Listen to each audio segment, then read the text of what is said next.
Looks like we are a-rolling. Can I elevate this seat a little bit? Nope, that sends me down. Nope. There we go. I guess that's the tallest I'm gonna get here. Yeah, it's a pre-record. I'm sorry. I'm sorry it's a pre-record. I'm sorry I'm not done. I have all sorts of stuff that's got to go up on these walls here. It's been a very slow process of getting moved into the new place because I've mostly been focusing my efforts on the living room. I had to assemble by hand my new TV stand and all of that shit. So we're making progress. I also spend most of my free time on the beach this time of year, so it's like actually getting any of that shit done really does take a little while, but making progress. We're getting there. And like I said, it's a pre-record. I have a gathering to attend this evening that starts at 6 o'clock. So there was no way that I'd be able to do the thing live and get there. And it's a whole thing. So you're getting a pre-record. I think maybe is it next? Am I live next week, or is it it might be a pre-record next week and then live after that, something like that. What are you gonna do? Social media: Twitter at Mike Montone, Instagram at Gary_Moyler, Moyler, and YouTube, of course, at Mike's Golden Streams, or just search Sacktaplive on YouTube and tell a friend, screenshot it. If you listen to the audio podcast, Savage Sacktap. Screenshot that, share it to your Instagram stories, tell people, shout it from the rooftops.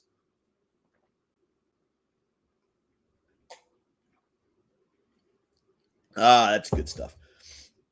I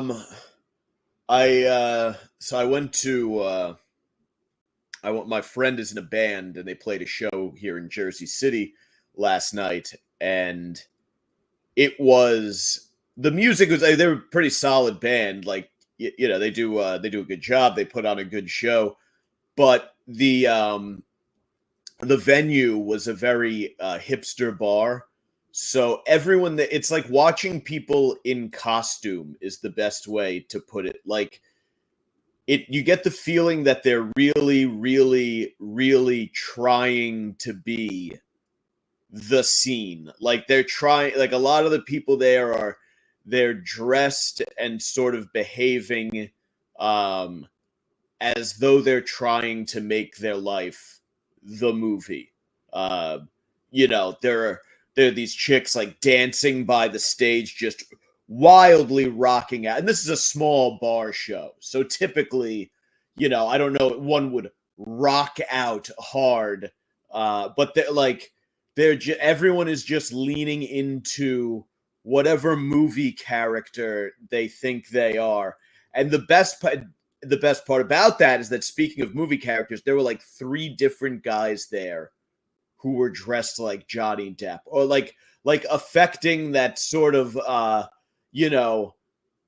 Arctic Monkeys, White Stripes kind of fucking the big, circle John Lennon glasses, and the swooping hair, and the button down shirt open with an oversized cross in the middle. Like they're really, really doing it up like they were in Pirates of the Caribbean.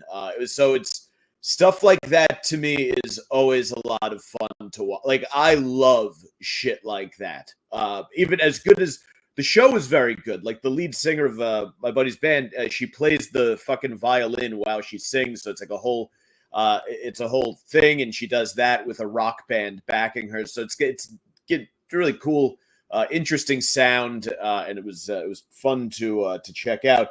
But like, in that space where you're waiting for them to set up, and the other band's coming off and stuff like that, you get a chance to do all this people watching. And I really do. I love when people just get into their scene and they decide that that's what they, especially when it's like really, really, really eccentric. Like, because there were people there who were just in like, regular button down shirts or t-shirts and stuff. I just come from the gym. I was wearing the clothes that I train in. But there were people there who were dressed like the movie versions or like the music video versions of themselves. Like, you remember what's the fucking what fucking it's one of those like white people stomp clap bands, or that whole era, really. That whole era of like Brooklyn, and it was when Girls was on HBO, and there was this sort of I don't know, it's hard to describe because none of them were actually artists, but it was like upper middle class Caucasians were embracing this sort of fake starving artist persona, and they would listen to those bands where there was a lot of like stomping and clapping and like what all that shit, that Mumford and Sons shit. And what's that? Oh, Fun. That song, Fun. Tonight We Are Young. And it's a song about how he drinks a lot and does cocaine, and he's abusive to his girlfriend, but somehow that's okay because they're just, they're passionate people. That's what they do out there in Williamsburg or Park Slope or whatever. And that had kind of a moment. That had a moment from like, I kind of picked up on that when I got out of the Marine Corps, 2011. Everyone was just still doing Molly and listening to EDM. I don't do the Molly anymore because there's fentanyl and everything, but I do still listen to electronic music.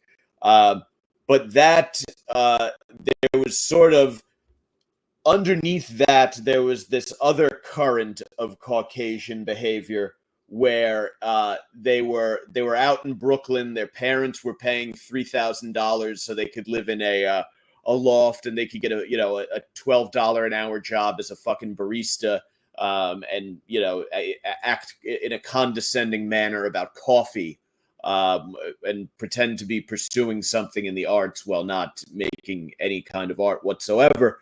That was sort of the scene, and it all had this soundtrack, which I'm sure the white people stomp clap music that went mainstream is not like the most popular. I'm sure one of those assholes would be like, "Yeah, we don't even listen to that. You don't even know your fucking cishet." But the Fun and Mumford and Son, very indicative of that. And I'm sure a million other shitty bands just like that fucking. It's for white people without real personalities who are working very hard to construct a personality, is what that era was. And then I guess what happened was those were all a lot of Hillary voters, a lot of guys who were speaking out about how they were going to vote for Hillary, which, by the way, in 2016 was the greatest line to get yourself laid was to tell a chick that you were going to vote for fucking Hillary. If you weren't doing that, you were a fucking dumbass. Like, that was the fucking move. But a lot of that going on in Brooklyn, and there was this whole subculture around it. And I think they grew. Obviously, they aged out of that and into the sort of, they are now the parents of 6-year-olds who identify as a different gender and make a big fucking scene in elementary school if one of their classmates fucking dead names them or something like that. They're the ones who are putting their kids on hormone blockers at the age of 12. That's what those people developed into. But there was definitely a vibe of that still lingering at the bar. So that was kind of fun to observe. And then, just a nice show.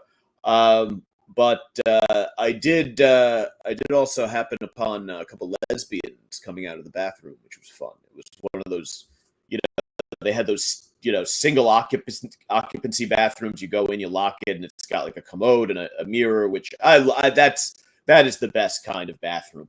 Great bathroom to do coke in. But I had to take a piss. We were on our way out, and 2 lesbos came out of the bathroom. So I sniffed extra hard when I walked in there, trying to take in the ambrosia the sneaky little finger session that was.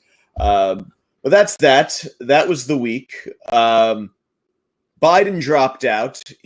Joe Biden is no longer running for president.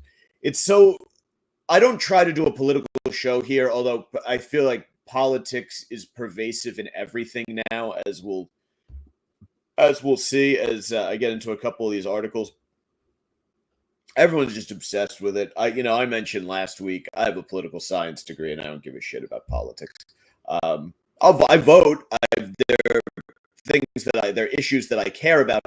I don't care about politics in this grand sense of I don't believe. There are people who are glued to it every day, and they're like, "You don't know?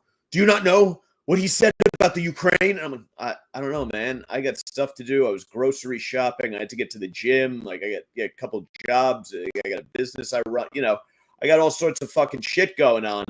I don't hang on every word and every cable news segment. I don't know how people do that. But nonetheless, Biden has dropped out. It looks like Kamala Harris. Kamala Harris is the presumptive nominee, I guess. It's weird. The Democrats are obsessed with the people and voting and everything like that, and they did not allow the people to vote on the Kamala Harris nomination.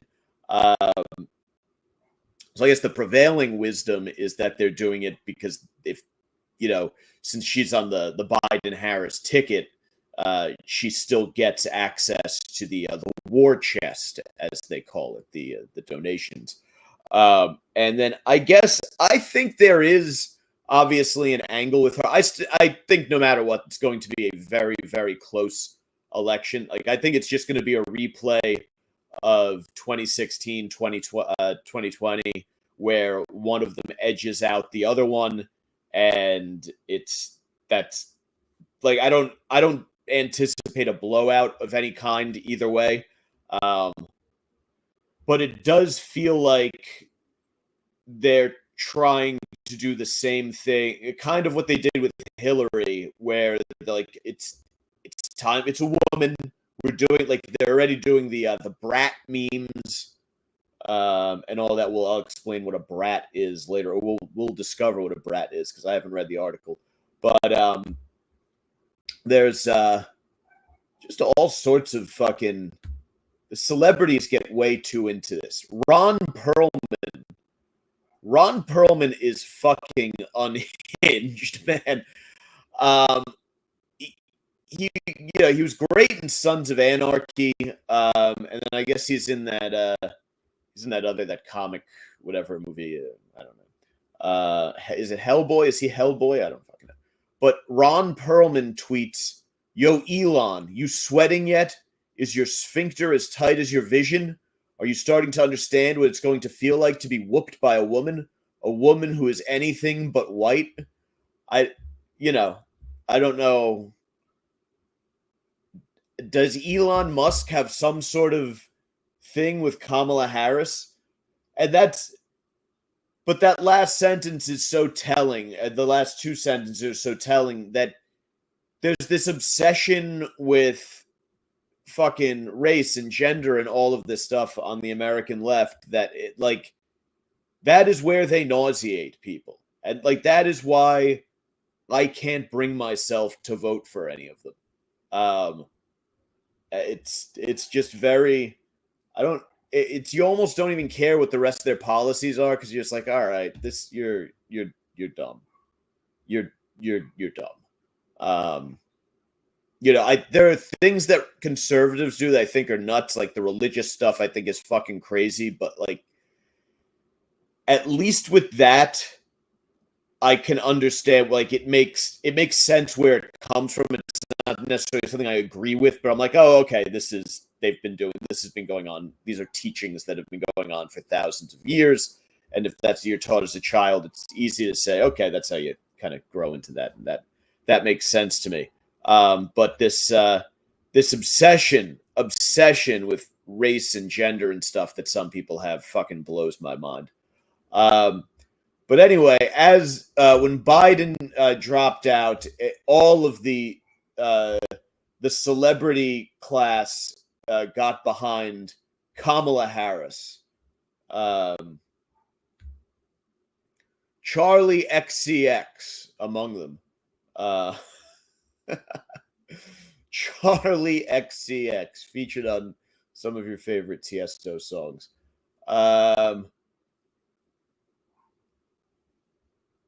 Here are the A-listers, according to the New York Post, who have shared their support for Harris. Barack and Michelle Obama.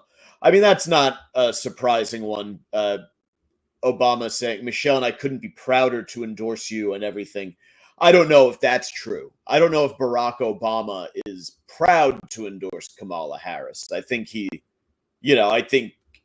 I feel like he tolerates her nomination, and he's like, all right, this is better than doddering old man fucking Biden. But I don't, Obama cited Harris's record of inclusion as one of the reasons that he and his wife are proud to back her as the Democratic nominee.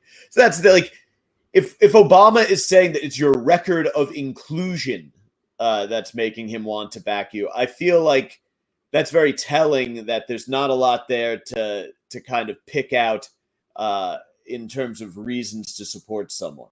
Your record of inclusion. Like there had to be, certainly there was something more compelling. Charlie XCX was one of the first celebrities to back Harris. Is Charlie XCX really that much of a celebrity? She's a British pop star. She tweeted that Kamala is Brat. The singer described Brat, the title of her 6th album, as a very honest and very blunt person who is a little messy and likes to party and maybe says some dumb things sometimes. That's not I don't know if that's, and we'll get into further what Brat is later on. I have a whole article about it, but she added that Brat is someone with a pack of cigs, a Bic lighter, and a strappy white top with no bra. So just a person who is a complete fucking mess. Like that's the thing. Kamala is Brat. Is like this person who is Brat. Like again, it almost goes perfectly with the image of the Brooklyn, the 2010s Brooklyn hipster. I feel like there's a lot in the Venn diagram with Brat there, which is funny because Charlie XCX is a pop star. She makes like poppy songs that get remixed by Tiesto that get played in fucking clubs that you pay hundreds of dollars for bottle service for. So this idea that this woman, that this chick is for people who are just smoking cigs and sloppy. Get the fuck out of here. But it's not, no one says, what we want for vice president is some fucking disgusting piece of club trash who was up smoking cigarettes until 9 a.m. Like no one, that's not, I understand. It sounds cool.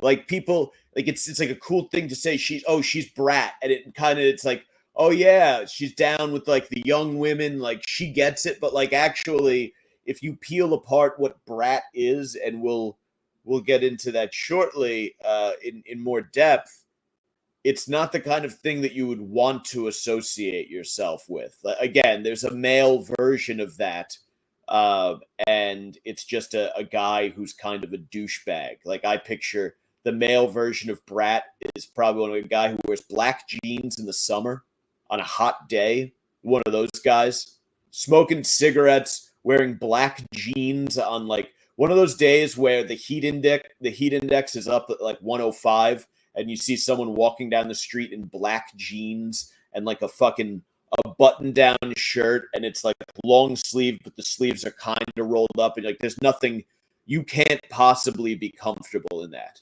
unless you have unless you have a terminal illness that gives you perpetual chills, there is no way that you're comfortable in that attire, and they're walking down the street smoking cigarettes to their job at the local fucking artisanal coffee shop. These are not people to aspire to be. You shouldn't take your presidential advice from them.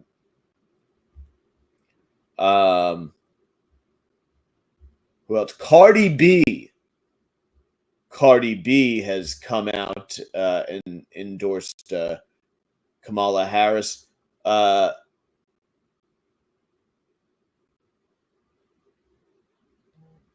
guess I don't know if did she even she didn't really endorse this. This feels like she predicted that Harris would run for president. She read, "Stop playing with me. Check the date." Said this on June 30th. Been told y'all Kamala should have been the 20. Oh, she did say should have been the 2024 candidate. Y'all be trying to play the Bronx education, baby. This is what I do. Been my passion. Don't let my accent fool y'all. Yeah, again, you know, I think when you speak like a jackass, it undermines your credibility on the matter. Why do you think? I'm very curious to know why Cardi B might think that Kamala Harris should be the nominee. Oh, we have Barbara Streisand. What did Babs say?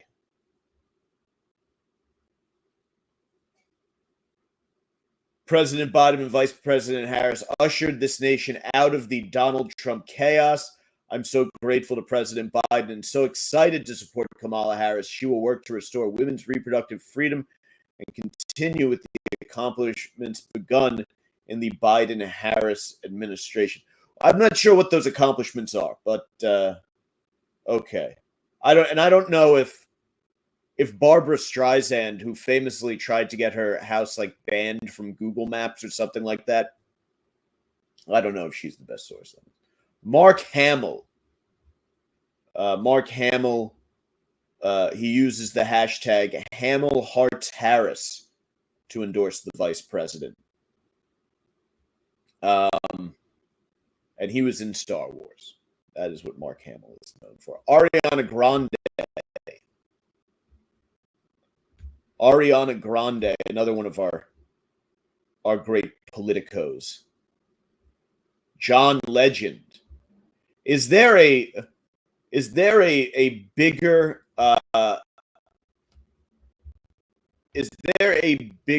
celebrity douchebag couple than John Legend and Chrissy Teigen? He gushed that he was so ready to vote for Harris. She's ready for this fight, and I'm excited to help her in any way I can. The All of Me singer noted that he wanted to reject Trump's authoritarian, oppressive Project 2025 and elect Kamala Harris as our president. Do any of these people follow? Like, this really all just reads like shit that your fucking liberal high school niece would fucking say at Thanksgiving. None of it truly makes sense. Jessica Alba is just uploading pictures of Kamala Harris. Jamie Lee Curtis. Finally, what did Jamie Lee Curtis have to say?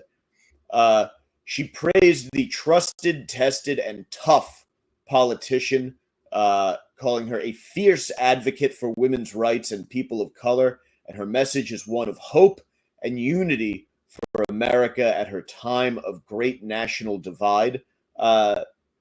We should note that Kamala Harris, not a trusted, tested, and tough politician, does not actually have a history of winning elections. Was doing quite poorly in the Democratic primary. Got absolutely bodied by Tulsi Gabbard, and then Biden kind of picked her because he was backed into a wall because he made that comment about taking a woman of color as his vice president. and then she was put in charge of the border.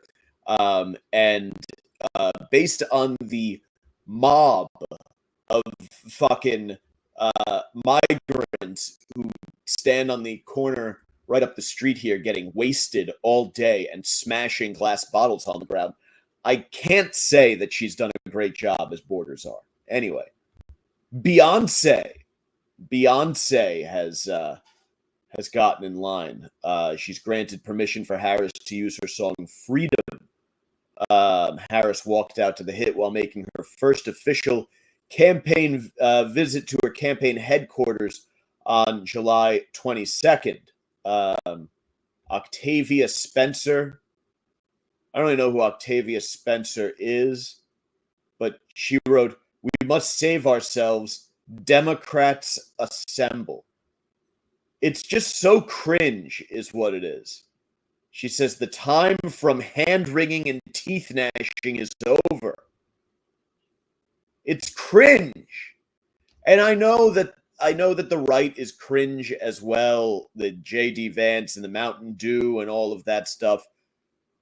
But there's this thing where if you want to hear right-wing opinions, you can basically go to either Fox News or you have to like scroll through, you have to like follow specific people on social media and like go like podcasts and stuff like that. It's the commercial element of this country, the Hollywood and all that, where it's the baseline accepted position is that you are as far to the left as possible. So all of this stuff, it almost feels like an adult bragging to a kid that they get to have dessert and you don't, or something. Like it's just kind of, it's cringe is the only way to describe the vibe and the feeling. They're big on vibes. They are saying there's been a big vibe shift since Kamala got the nod from Biden. George Clooney, of course. George Clooney never won to come off as a self-indulgent douche. Right. President Biden has shown what true leadership is. He's saving democracy once again. We're also excited to do whatever we can to support Vice President Harris in her historic quest. You really do have, you wonder who has all of what information on these people, right? Because they really, I mean, they are just all fucking surrogates for whatever comes out of that end of the political spectrum. And this is what makes Trump as a troll candidate so much fun.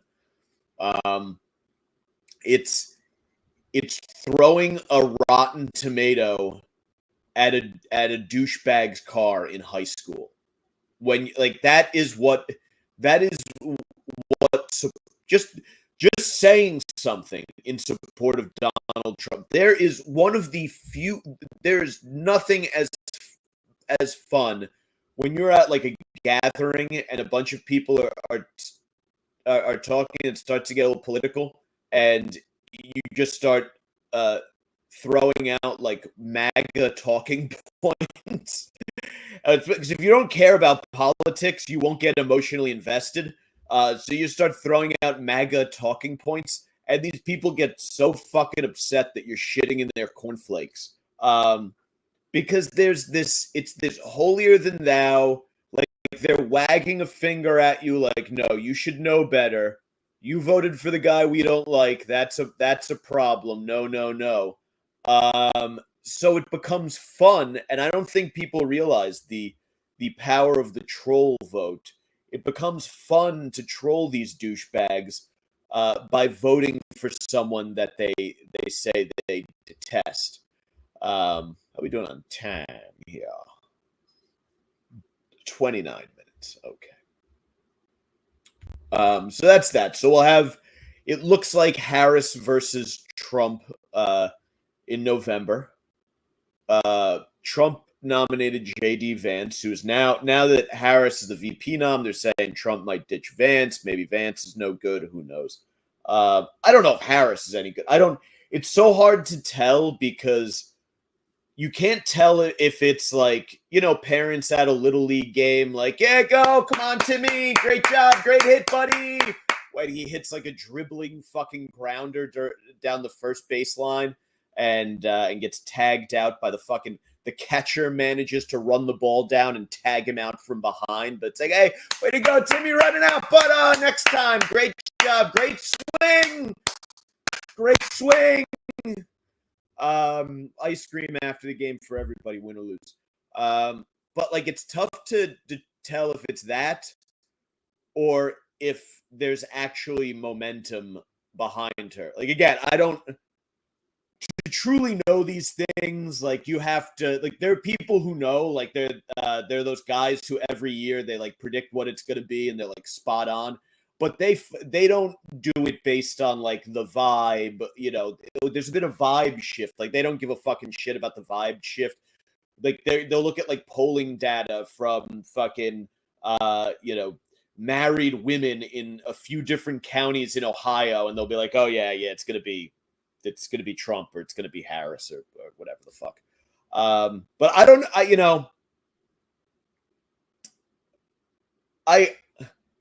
I'm not too, again, just based on what I run into up the street here every day, I'm not too hot on the idea of our border czar being promoted to handle any other jobs because she can't fucking do that one. But there is like something where it's like, if we finally let, the woman, the minority woman become the president, if that finally happens, it's almost like, it's like, all right, like, you got to shut the fuck up now. Like, we have reached peak equality, and we can, one would hope that you could finally put all this stuff aside. I don't think that will happen because I think that there are people in this country who make a handsome living baiting people with stuff like that. So who knows? We'll see. It'll be an interesting November. I probably won't vote for either of them. I'll probably go either libertarian or just a troll vote for RFK. But we shall see. So the brat summer. It is the brat summer. What to know about brat summer? At first I thought it was brat summer. I thought we were all going to be eating sausage and sauerkraut and mustard and drinking tall German beers, but it is apparently brat summer. The trend taking over pop culture and politics. Lime green is officially the shade of the season. No, it is not. It most certainly is not. They say lime green is having a moment. I have not seen a particular amount of lime green. You can thank Charlie XCX's new hit album Brat for that. This is the Today Show, today.com. Since the studio album's release on June 7th, the Brat aesthetic is seemingly everywhere, from slime green merch to marketing campaigns. Again, I have not seen this aesthetic anywhere. To be totally honest, nowhere have I seen this. This comes as news to me. I had to look it up. This has apparently been going on since June 7th, and it has escaped me. The high-energy dance pop album touches on partying, Von Dutch, and womanhood, to name a few themes, and has inspired TikTok dances, memes, and fashion trends, leading very online fans to coin a new term, Brat Summer. Again, this describes female douchebags, of which there are many. I don't think there are a great deal of male douchebags out there. Men invented being douchebags. A lot of douchebags out there that are guys. You will never hear me tell you that there aren't. But I think female douchebags really fly under the radar. And there are a lot of them. And this partying Von Dutch and womanhood. If you told me, like, if you saw partying Von Dutch and womanhood in a chick's dating profile, you'd be like, oh, she's a female douchebag. With its messy, carefree vibe, Brat Summer borrows elements from other similar TikTok trends like Feral Girl Summer and Rat Girl Summer. Yes, that's right. If you remember, last year they were doing Feral Girl Summer and Rat Girl Summer. These are TikTok trends, and they've been, in the early 2000s, it was wonderful. We had just come off the breast implant craze of the 90s, and shaving pubic hair had become a thing, and women were straightening their hair. It was, everyone wanted to look like kind of glam and good, and that lasted for about 10 years. And then, again, we keep going back to this emergence of that Brooklyn hipster culture, this idea that it is somehow cool to be gross. Like that, who's that rapper? Well, there are a bunch of these white guy rappers now who are all disheveled and gross looking, and they look like they smell like weed and fart, and they just walk around drinking like Prime fucking energy drink all day or whatever the fuck these weirdos do, like Benny Blanco and all these fucking guys. And that is supposedly, amongst a certain section of the population, that is the preferred male aesthetic.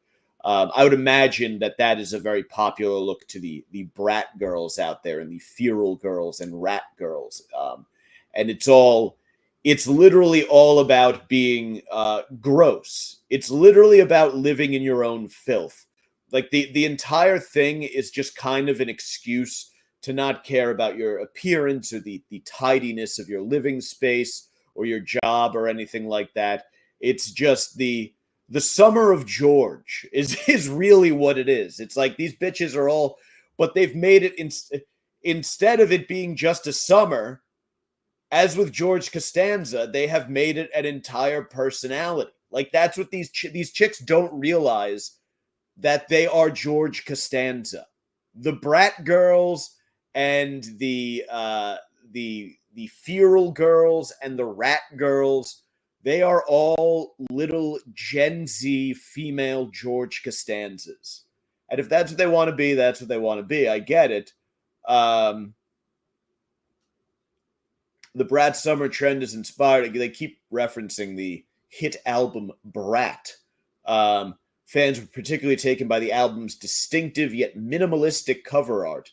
Brat, written in low-res Arial font on a lime green background.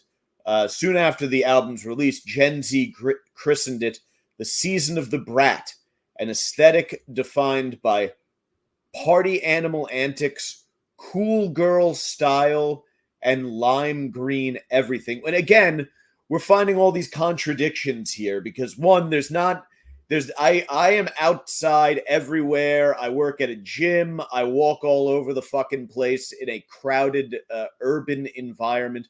I'm not seeing this surge of lime green everything everywhere. And again, cool girl style with Gen Z. These kids dress like shit. Just everything is baggy and gross. Again, Gen Z is a gross generation. And I think we have to stop lauding them for everything they do, because they really are just, they're disgusting. They're bringing cigarette smoking back. They're doing these feral girl this and that. And it's not like back in the day, you partied and you didn't say anything about it. Like you were like, all right, there was nowhere for us to pontificate about ourselves. We weren't doing that. The most you got would be someone putting up like an emotional fucking AIM status or away message when they were going through like a relationship issue or something like that. We really didn't. This social media has allowed people with no real thoughts whatsoever far too much freedom to publicly pontificate about themselves. Like you describing these people, the cigarette smoking, braless tank top, unwashed hair, unshaved asshole. You would just be like that sounds like someone who is being described buying cigarettes and a fucking hoagie at a Wawa in an episode of Are You Garbage? Like these brat girls and the feral girls, they all sound like people that Kippy and Foley would be talking about in an episode of AYG. Like someone fucking T-Bone McScruffins probably fucking dicked one of them down with his massive fucking his hog. That's what I think of when I think of a brat girl. Like these are not people who should be influencing our decisions. A shout out to AYG, by the way. In my rotation for daily wake up podcasts, here's what I got. I got Adam Carolla, I got Are You Garbage, I got Chris Hansen, and I got Tim Dillon. Those are the podcasts that I like to wake up to. You're gonna have, if you wake up with one of those, you're gonna have a good day. Especially AYG. I will go back and listen to a year and a half old episode of Are You Garbage that I've listened to already twice, and I always enjoy hearing their thoughts on like crustless bologna and cheese. While the word brat usually evokes feelings of middle school angst, Brat Summer is all about accepting your imperfections while embracing the chaos. Charlie XCX described the Brat album ethos as me, my flaws, and my fuck-ups, my ego all rolled into one. No, it isn't. It isn't. It's something that you wrote and released knowing that it would come out ahead of summer and you could market it as such. Come on, Charlie. Let's be honest. And I enjoy Charlie XCX in the club. She further explained the meaning of brat in a TikTok video. You're just like that girl who is a little messy and likes to party and maybe says some dumb things, who feels herself, but maybe also has a breakdown, but kind of like parties through it, is very honest, very blunt, a little bit volatile, does dumb things, but it's brat. You're brat. That's brat. Yeah, brat. She gets really drunk and fucking blows some guy and wakes up 2 towns over with a cold sore on her lip and a cigarette hole in her shirt. It's brat. It's cool. It's brat. Don't get your shit together. Be brat. One of the most viral brat trends is a high energy dance routine to the song Apple from the album. TikTok creator Kelly Hayer, a longtime Charlie XCX fan, created the routine that quickly went viral among the singer's fan base. Should I watch it? Let me watch it.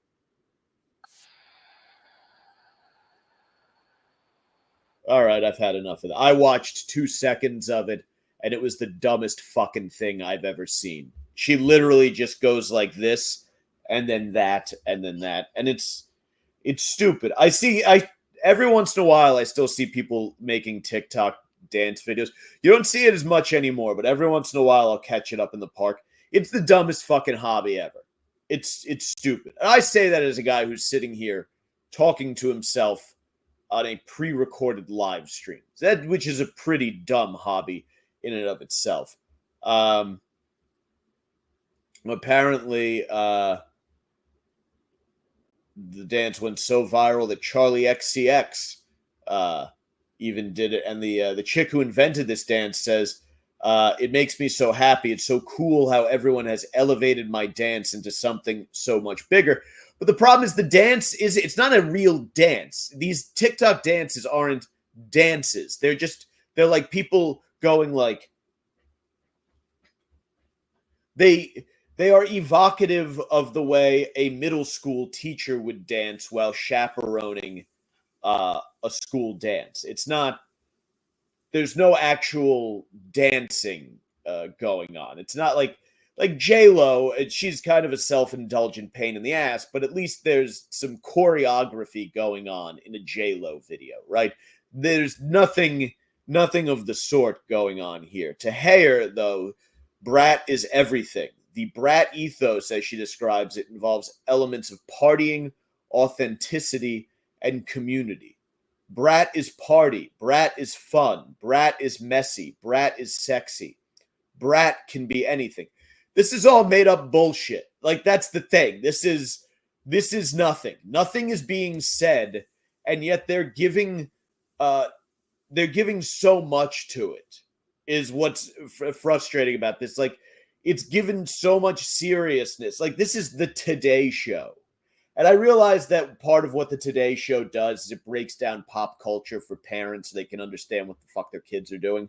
That's an important piece of content for them. But I also feel like there should be someone there just being like, look, kids have always been fucking, like, youth trends have always been fucking stupid, but, like, this one's pretty bad. Like, this one is bad. This is, like, when I was growing up, it was like the gangster rap thing was big, and everyone was sagging their pants and wanted to be 50 Cent and wanted to be this and that, and but bada beep, bada boop. But at least that was based on, like, oh, these guys are actual gangsters. Like, these are gangsters who are making a lot of money and fucking a lot of bitches, and they're smoking blunts. Like, all looks like a lot of fun. This is brat. This is just like a completely manufactured, like, those guys actually shot each other and fucked each other's bitches. This is just this completely manufactured, I don't know what. The person, it's literally, they have manufactured for themselves the worst personality to have. Beyond outfit checks and viral dances, the brat summer trend has recently transcended TikTok fame to become associated with an unlikely figure, Vice President Kamala Harris, with Charlie saying Kamala is brat, which, again, I don't,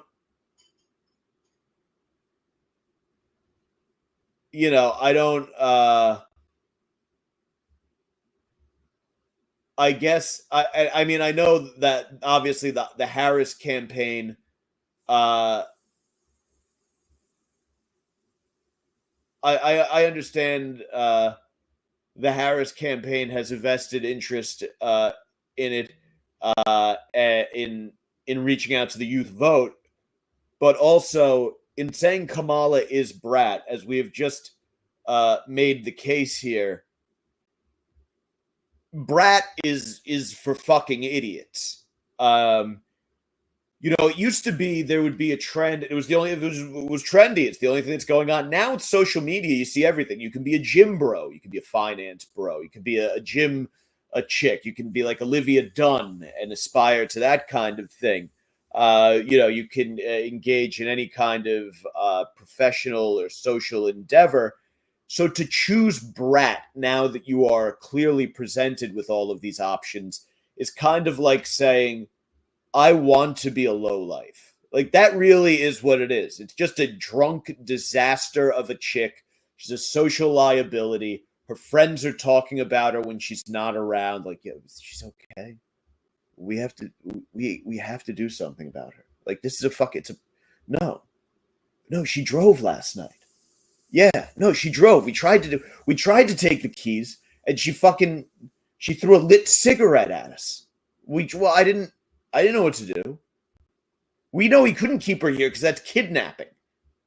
Well, I don't know if it's time to call her parents and have an intervention yet, but it's brat. No, guys, it's okay. It's just brat. It's just brat. It's destroy all of your personal relationships, get fucking wasted, dress like shit, speak in an unfiltered manner. It's brat. Let me see how I'm doing on time here. Okay, I got a couple minutes. Also taking it's not just the brat summer, but apparently women are going boy sober this summer and have never felt better.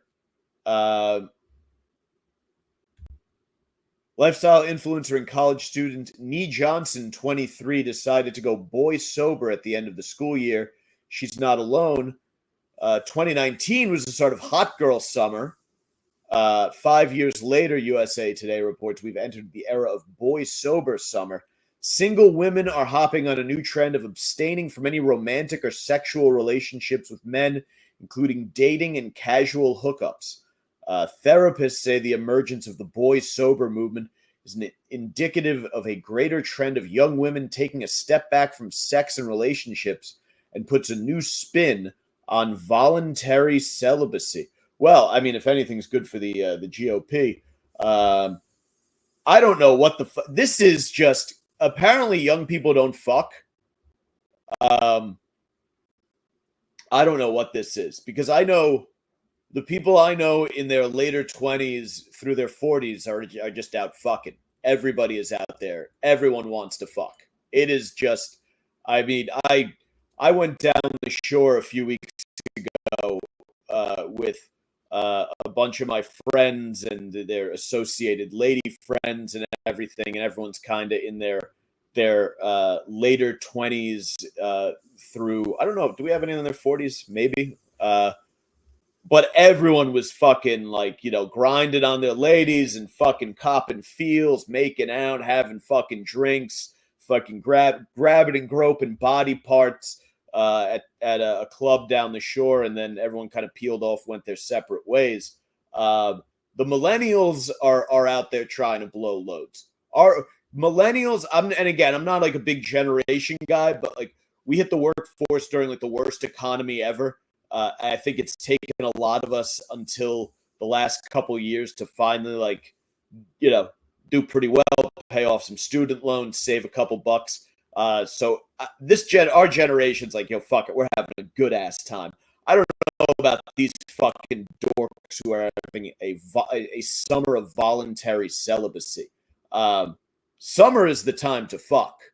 Summer is when you want to blow loads. I mean, summer is, there's just flesh everywhere. I was talking about the other day, big tits in Times Square, big asses on the beach. Get out there and fuck. Trauma and relationship therapist Jordan Pickles says majority of her clients have taken an intentional break from dating altogether within the last year. And even so, within the past few months, apps require so much time, money, and energy, and then people get unsatisfying and sometimes even harmful experiences, she says. Many of her female clients express laboring over curating their dating profiles, only to receive minimal energy in return from the men they want to date.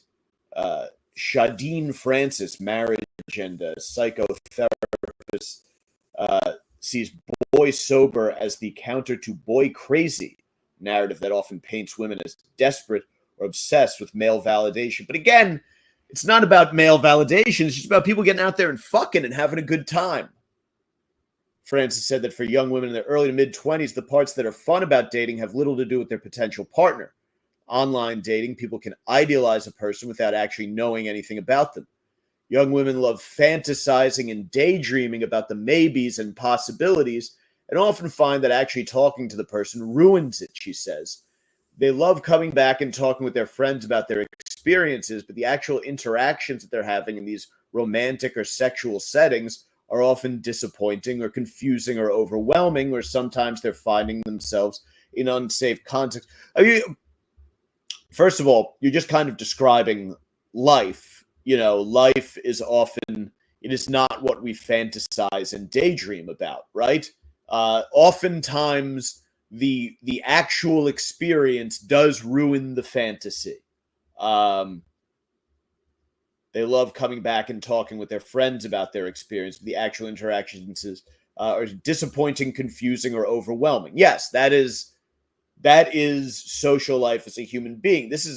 I think this is the problem with the modern age, is that we have such a world of fantasy inside of our phones here, that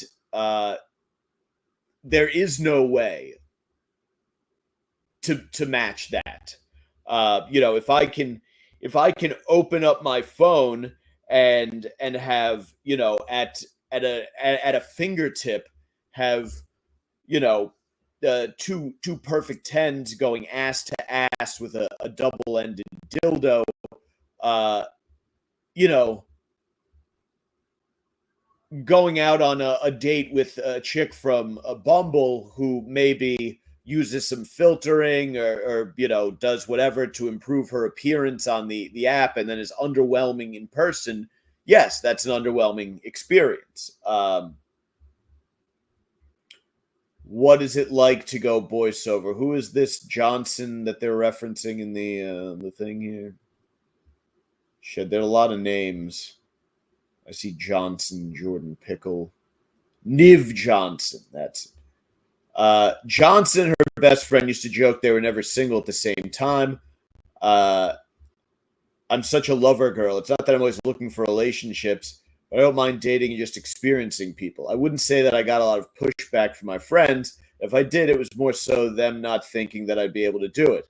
But 3 months in, she's found it easier than expected, even calling it fun. She'd gotten out of a 2-year relationship and another serious relationship that followed. No, this is the problem.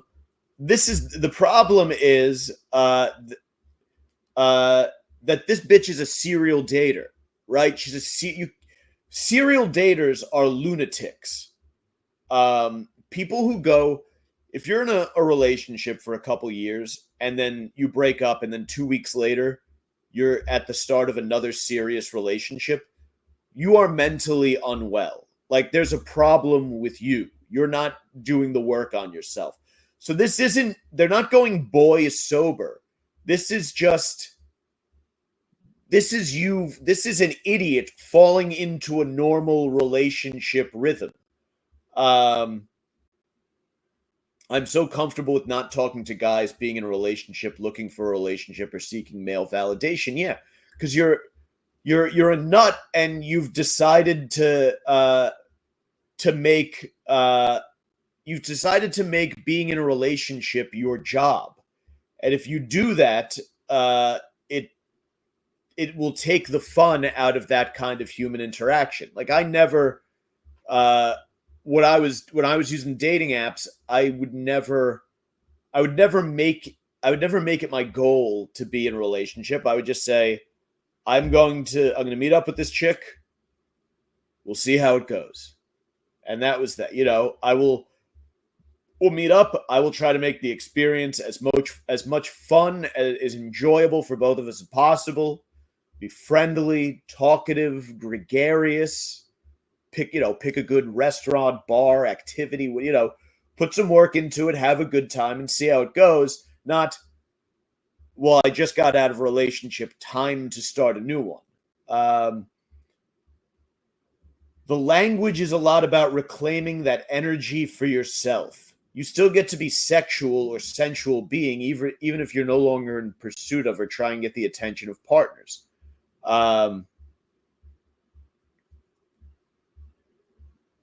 Yeah, this is all just a bunch of idiots, and you know who those idiots are, right? In your social circle, and it's not just women who do this, it's men and women. You have those people who the one relationship ends and all of a sudden the next one begins, and people are like, sometimes no one even says it, but there's just like a shared kind of mutual understanding against all the other friends that it seems like it's insane for them to be in a relationship. Like you find out about you and you just kind of say, oh, really? And the other person says, yeah, apparently they met at the gym or whatever. It's like, what are you doing? Be you. I wound up in a weird situation where I was in a relationship for 3 years. It ended. I took a year off from dating. I just kind of, worked on myself, worked on my career, worked on I was drinking too much at the time. I was partying too much, doing, some drugs that were probably no longer really age appropriate. So I took a year to kind of like fix myself and my behavior. And then I started to date again in about February of 2020. February of 2020, I decided to jump back into the dating pool and was going out. And I think I've told this before, the first chick that I hooked up with after I started to get out there and date again it was Friday or Thursday. The Thursday when everything started shutting down. So the bar that we went to was like, hey, everyone has to leave at 10. So we went back to my place for a nightcap, as they say.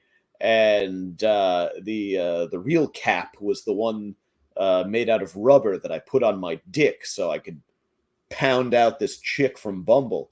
That's a stretch. But yeah, it was the first chick I hooked up with, and then lockdown came, and I had to experience attempting to like date during lockdown, which was a fucking, I mean, it was they, you know, you hook up with a lot of chicks that you wouldn't like to be seen walking around with, a good way to put it. But fun, you got to practice, got to get those practice strokes in. But yeah, you got to take time for yourself. You gotta. That was actually, for me, one of the advantages of lockdown was like, I just had time to work out, casually date, and contemplate human behavior, make myself a better person. It was a fascinating time. And that's that. Here we are at an hour.